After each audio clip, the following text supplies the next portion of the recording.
let's get into your book. Let's talk about becoming the church. All right. Sure. What was the impetus behind this book? Why'd you write this book? So I wrote it for a couple of reasons.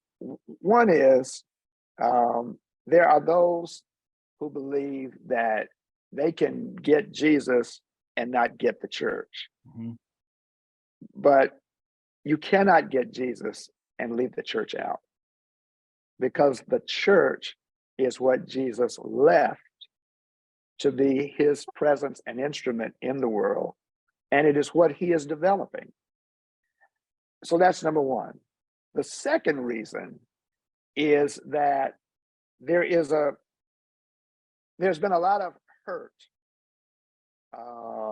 that people have experienced because of interactions with imperfect people in the church.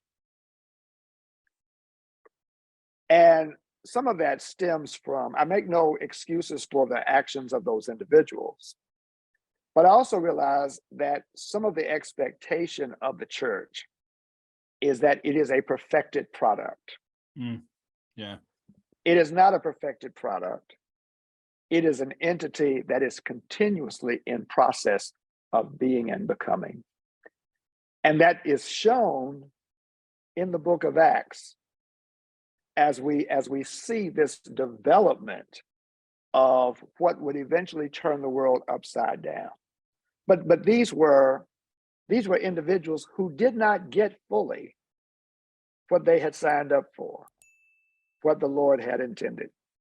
All that they knew initially was Jesus said, "Follow me," right? And because that resonated with them, they joined. They didn't even know each other. And there were times when they didn't like each other.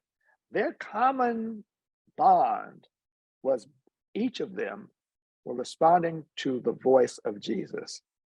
And then Jesus sought to make them into a unit. Imperfect. When he left them, they were imperfect, right? And they were constantly discovering what he was up to, what he had in mind. And that continues today. We are continuing to see what the Lord has in mind. And it's as we continue, we become more of the church that God intends for us to be.